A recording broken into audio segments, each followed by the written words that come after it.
रहा है, वो ये बता रहा है कि देखो भाई मैं आया हूं, लेकिन इसका मतलब ये नहीं है कि तुम इसको छोटा सा इरप्शन समझ लेना, छोटा सा गांठ समझ लेना ना। अगर ऐसा समझ रहे हो तो मैं बता रहा हूं कि मैं हूं क्या, देखो समझो, जानो पहले मुझे। और उसकी जानकारी हनीमैन साहब ने ब्यूटीफुली 189 में बोली। तो ये जो 189 एफोरिज्म है ना, ये पूरे ऑर्गेनन का सबसे बड़ा माइलस्टोन है। होम्योपैथी में क्या कहते हैं हम लोग कि रूट कॉज को ठीक करते हैं हम लोग, कारण को ठीक करते हैं हम लोग, जड़ से हटाते हैं बीमारी को।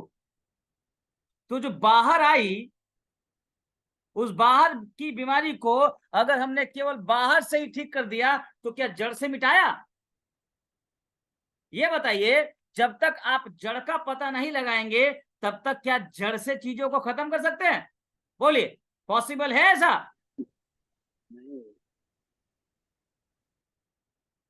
और जड़ का पता कैसे लगेगा? जब आप इस 189 एफोरिज्म को जब बहुत ध्यान से समझेंगे, उसे परसीव करेंगे, उसे आत्मसात करेंगे, उस पर मंथन करेंगे, तब आपको समझ में आएगा कि छोटा सा दाना भी अनायास ही नहीं आया, ये ऐसे ही नहीं आया, इसके पीछे भी बड़ी कहानी। तो चलिए इस एफोरिज्म को बहुत ध्यान से समझते हैं। एक एक लाइन, एक एक लाइन आपके दिमाग के सारे ढक्कन खोल देगा, सारे ढक्कन। देखिए, बहुत क्लियर इंस्ट्रक्शंस डॉक्टर हनीमैन के हैं इस एफोरिज्म को लेके। वन साइडेड बीमारी को कहा क्लियर, एक एक लाइन $1,000,000 का है भाई। इस एफोरिज्म को अपने क्लिनिक पे चिपका दीजिए, ये जीवन के लिए भी एक अच्छा अनमोल ज्ञान देके जाए। कोई इंसान बदल गया, क्यों बदला? कोई इंसान में बदलाव आए, अच्छे या बुरे, वो बदलाव कैसे आए, सारी चीजें आपको यहां से समझ आनी। तो देखिए लिखा है, and at very little reflection will suffice, that means sufficient to convince us that हमारी बॉडी पे छोटा सा भी बदलाव अगर हो रहा है कहीं पे भी, चाहे शरीर पे, चाहे मन पे, चाहे इंटरनल चाहे एक्सटर्नल, तो कहते हैं and at very little reflection will sufficient to convince us that no external malady, no one-sided malady, until unless वो बीमारी, वो परेशानी, वो एलिमेंट किसी बाहर की चोट की वजह से ना लगी। कोई चोट नहीं लगा, कोई एक्सीडेंट नहीं हुआ, कोई इंजरी बाहर से नहीं हुई, और फिर आपके शरीर में कोई एलिमेंट आया और वो एलिमेंट बाहर दिख रहा है, तो बोला know little reflection can arise, न आ सकती है सर। कैन परसिस्ट, न रह सकती है सर। और इवन कैन ग्रो वर्स, ना बुरी से बुरी कंडीशन में जा सकती, ना कोई बीमारी आ सकती है, ना कोई बीमारी परसिस्ट कर सकती है, ना कोई बीमारी वर्स से वर्स सिचुएशन में जा सकती है without some internal cause. Point to be noted. That's why homeopathy जड़ से इलाज करती है, क्योंकि हम उसके कारण के मूल स्वरूप को जानते हैं। क्योंकि ऐसा हो ही नहीं सकता कि कोई परेशानी आए और उसका कोई कारण ना हो अंदर। बोला without some internal cause for external manifestation, but what they did, what old school perceive for that concept, वो कहते हैं कि बाहर की बीमारी है, इसको बाहर से ही खत्म कर देते हैं। और इसको हनीमैन साहब कहते हैं कि ये one of the most pernicious disastrous blunder है। और यहां तक कहते हैं कि अगर आपने उसको ऊपर से ठीक किया, then you will be a criminal, your activity is the most criminal activity and the whole medical world can be guilty of, to understand कि ये बाहर की बीमारी।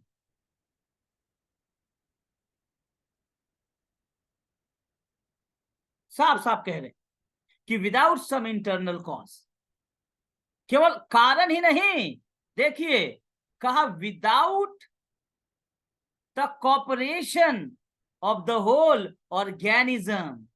ये वर्ड्स अपने आप में बेहतरीन वर्ड्स हैं। कहते हैं बिना सांप, बिना पूरी बॉडी के कॉपरेशन से, बिना पूरी ऑर्गेनिज्म के कॉपरेशन से वो बाहर का सिम्टम नहीं आया। वो सिम्टम इसीलिए आया कि बॉडी ने कॉपरेट किया, which must be consequently disease itself। इसके अलावा देखिए, इसके अलावा बेहतरीन लाइन, ये जो बाहर की बीमारी समझ रहे हो सर, यहाँ पे अगर ट्यूमर है, यहाँ पे अगर सिस्ट है, यहाँ पे अगर गांठ है, तो गांठ को, उस ट्यूमर को ग्रो करने के लिए ब्लड चाहिए, ग्लूकोज चाहिए, ऑक्सीजन चाहिए। क्या बाहर का कोई ऑर्गन दे रहा है उसको ब्लड? क्या बाहर का कोई ऑर्गन उसको ऑक्सीजन दे रहा है? कौन दे रहा है? ये वॉर्स हुआ, एक कॉन्डाइलोमेटा हुआ, सिस्ट हुआ, जो बाहर झलक रहा है, बाहर दिख रहा है, उसको कौन ऑक्सीजन दे रहा है? उसको कौन ग्लूकोज दे रहा है? क्या कोई बाहर की एजेंसी है? तो देखिए साफ साफ बोल रहे हैं, it could not make it appearance at all. बोला it could not make it appearance at all without the consent of the whole of the rest of the health। ये जो हेल्दी हार्ट है ना, वही इस अनहेल्दी ट्यूमर को blood दे रहा है। ये जो हेल्दी लंग्स है ना, समझ रहे हैं कि नहीं मेरी बात? ये जो हेल्दी हार्ट है, ये जो हेल्दी लंग्स है, ये जो हेल्दी ब्रेन है, ये जो यहाँ पे ट्यूमर, मान लीजिए सपोज दैट, कौन दे रहा है उसको ब्लड? बाहर का ऑर्गन दे रहा है मैम, बताइए।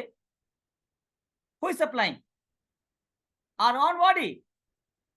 एंड हम इसको बाहर की बीमारी समझ के इसको हटा रहे हैं। हमारी बॉडी ने दिया है, हमारी बॉडी ठीक भी करेगी, क्यों नहीं करेगी? आखिर क्यों जरूरत पड़ी? और वो ट्यूमर यहां हुआ, यही क्यों हुआ? अगर ये ब्रेन में हो जाता तो क्या होता? तो आपकी बॉडी ने यहां ट्यूमर देके आपको बचाया और संकेत दिया। लेकिन हम क्या सोचते हैं, बाहर की हटाओ, तो अंदर देगा ना। जब अंदर देगा तो आप कॉम्प्रोमाइज हो जाओगे। सीधी सी बात है, इतनी छोटी सी बात है, इतनी सीधी सी बात है, इसे आज तक समझने में असमर्थ रहे। वही साहब बोलेंगे 204 में, कहें जितनी बीमारियों का नाम आप जानते हो और जितनी बीमारियों का आप नहीं जानते हो नाम, और जिसने आज मानवता को जकड़ा हुआ है, उन सारी बीमारियों का जड़, उन सारी बीमारियों का कारण इस तरह का इलाज है। किस तरह का इलाज? इस एक्सटर्नल बीमारी को बाहर से हटाना। दिखाएंगे आपको।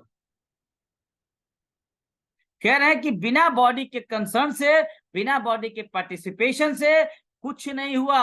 अब देखिएगा ध्यान से, कह रहे हैं इंडीड, एक्चुअल में अगर बात कही जाए, वास्तव में अगर कहा जाए, सच्चाई कही जाए, तो it is impossible to convince its production. समझिएगा, it is impossible to convince its production without the instrumentality of the whole deranged life.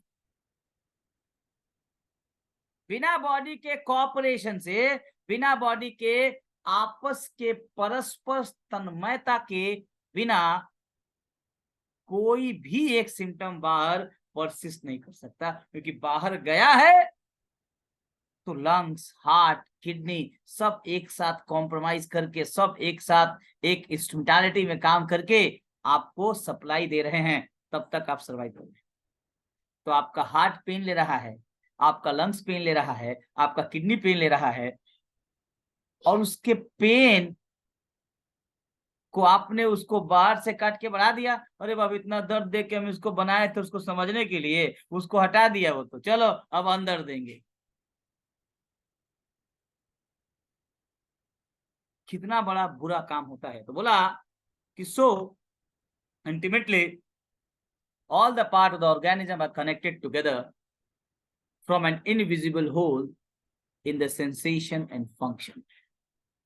उस एक बाहर की बीमारी से, उस एक बाहर के एक्सटर्नल सिम्टम से, चाहे छोटा हो चाहे बड़ा हो, हमारी सारी की सारी बॉडी कनेक्टेड होती है, इनविजिबली कनेक्टेड होती है। वहां नहीं दिख रहा है, लेकिन यहाँ पे अगर ब्लड आया तो कौन ऑर्गन कनेक्टेड है? यहाँ पे अगर ऑक्सीजन आया तो कौन ऑर्गन कनेक्टेड है? दिखा आपको क्या? लेकिन कनेक्टेड है, तभी तो सरवाइव हो रहा है। सो ध्यान से लास्ट लाइन समझिएगा, बेहतरीन लाइन है।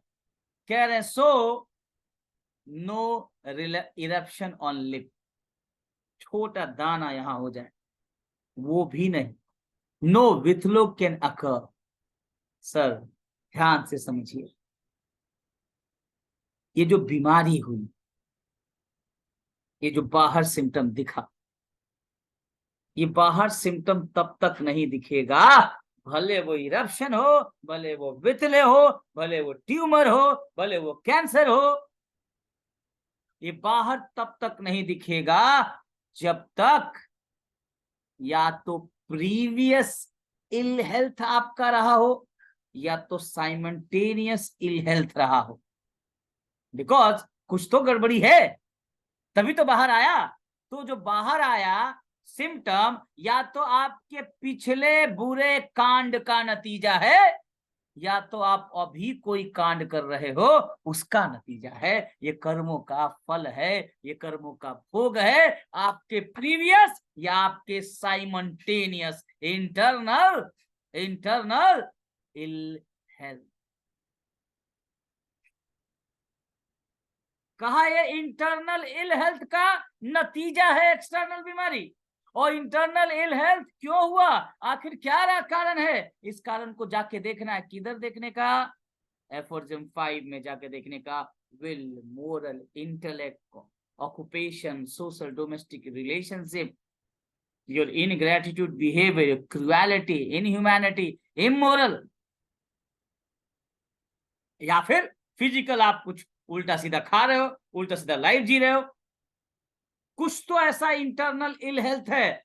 देखो ध्यान से समझना, क्या बोला ये लाइन, देखो यार क्या बोला। ये जो दाना आया, ये जो बीमारी आई, ये जो परेशानी आई, ये परेशानी बिल्कुल नहीं आएगी अगर आप हेल्दी रहोगे तो बोला आई, कहा आई कैन अकर, ये जो no eruption on lip, no whitlow can occur without previous, या तो पूरा काम होगा, या तो पिछला कांड होगा, एंड या तो साइमल्टेनियस, अभी भी कुछ ऐसा गलत काम कर रहे हैं, इंटरनल इल हेल्थ। क्योंकि फ्यूचर का कांड का फल अभी मिलेगा क्या आपको? यहाँ पे पास्ट और प्रेजेंट बोला, राइट? समझिएगा लाइन क्या बोला यहाँ पे बोला पास्ट और प्रेजेंट। ये जो हम कर्मों का फल भोगते हैं, या तो पास्ट के कर्मों का फल भोगते हैं, या तो प्रेजेंट के कर्मों का फल भोगते हैं। फ्यूचर के कर्मों का फल आज भोगेंगे क्या सर? बताइए जरा, पॉसिबल है? तो ही बोला कि प्रीवियस और इंटरनल इल हेल्थ। बड़ी बात है कि नहीं? साइकोलॉजिकली अगर सोचे आप, तो आपके आत्मा को शुद्ध करने का ये एफोरिज्म, ये आपके सोल को शुद्ध कर देगा, ये आपको आपके आत्मा को झकझोर देगा, हिला देगा, ये आपको जागृत कर देगा। कि ये जो छोटा सा परेशानी हुआ या तो मेरे बुरे कर्मों का नतीजा है या तो मैं अभी कोई बुरा कर्म कर रहा हूं। Wake up, intercept and correct it, go and correct, find it. नहीं खोज पा रहे हो तो never ever try to go any babas, go a good homeopathic doctor का clinic, come to us, go to Dr. Sanjeev Reddy, go to Dr. Ajit, go to Dr. PK, go to Dr. Radhe Shyam sir, go Dr. Amresh, Dr. Dolly, जाइए और उनसे मिलिए, वो बताएंगे क्या कांड हुआ आपकी लाइफ में, कस्टमाइज दवाई देंगे, आपके कर्मों का फल है सर वो। क्या बोल रहे हैं, लास्ट लाइन का क्या मतलब है? चलो let's understand the last line again, let's understand the last line again. What is the meaning of this last line? Simple. It's a karmas. Nothing else. The karma return. The last line of the aphorism 189 is simply the karma returns. Simple. And that karma returns, ये जो आया, ये जो भोग है, वो भोग चाहे बाहर चाहे अंदर, कहा can occur, cannot occur बोला, no eruption, cannot occur, can occur without का बिना, या कैन नॉट अकर या कैन अकर विदाउट, आ ही नहीं सकता। बिना किसके सर? बिना किसके? प्रीवियस, दैट मीन्स पिछला बुरा कर्म, एंड साइमल्टेनियस, अभी का बुरा कांड। तो कर्मों का फल तो साहब भोगना पड़ेगा,